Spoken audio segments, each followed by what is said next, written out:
sleep. Wednesday too. Today's Wednesday. Wednesday break my heart. Wednesday morning. Wednesday, happy days. Wednesday stay in bed. Waiting for Wednesday. Hi, everybody, and welcome to NSS. This is the Reynolds Report.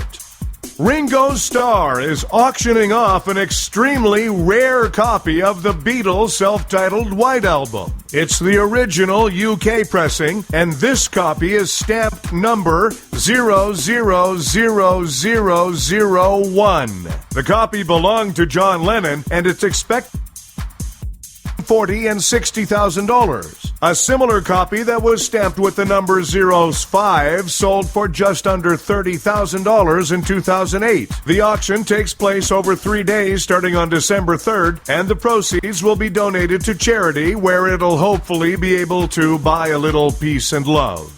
Actor John Malkovich and director Robert Rodriguez have teamed up to make a movie that won't be released until the year 2115. It's part of a promotion for luxury brand Louis XIII Cognac, which is also aged 100 years. Get it? Louis XIII is sending out 1,000 tickets to people whose descendants will be able to see a screening of the film 100 years from now. The New England Patriots beat Buffalo 2013 in Monday Night Football, and it was a bad night for the referees. In fact, there was some pretty bizarre officiating. Here's one of those plays, the controversial whistle blow, which was ruled an inadvertent whistle by the refs. First down from the 31, right back to the air. Nothing open. Brady pressured by Hughes, got away, now throws it away. It's caught by Amendola, but was he out of bounds first? There was a whistle there as he got to the sideline. Oh, boy. Yeah, was he out of bounds first? I didn't think so. Neither did I on the throw, and I thought he was just flicking it to throw it away, and then Amendola broke free. They're going to have to give Bill Belichick a good explanation on this one. When the receiver caught the football, there was an inadvertent whistle by an official on the field. By rule, the ball is there at the spot of where the reception was made. That is where the receiver gained possession when the whistle was blown. There was also a foul for interference with the coach from the Buffalo sideline.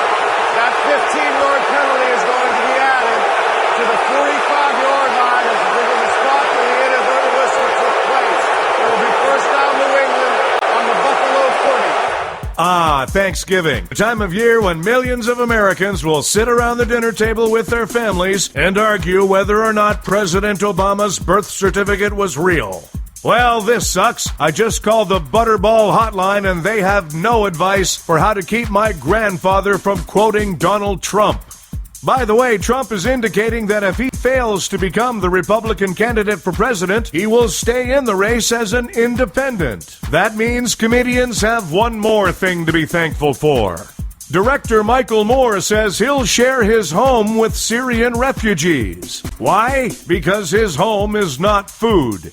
A British woman was convicted of trying to murder her husband by poisoning his drink. A note supposedly written by the husband said he didn't want to be resuscitated. However, the note writer misspelled the word dignity. So the cops asked the wife to write the word, and she misspelled it the same way. Odd that she couldn't spell dignity, but apparently had no trouble with the word resuscitate.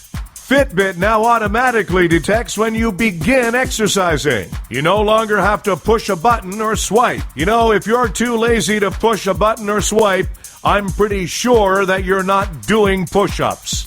A new study says it's bad for your health if you sleep late on your days off. Doctors recommend sticking to your normal routine, get up on time, go to work, and hide from your boss while you find a quiet place to nap.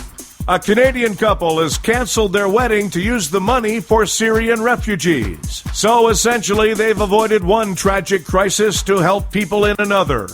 Yahoo released a list of the medical conditions its search engine is most often used for. At the top were diabetes and depression. In other words, things related to holiday gatherings. And a Southwest flight was diverted due to passengers' suspicious behavior. Yes, apparently a flight attendant became suspicious when passengers seemed to be actually enjoying a flight on Southwest. Thanks, everybody. We have a new episode of the Reynolds Report for you every weekday.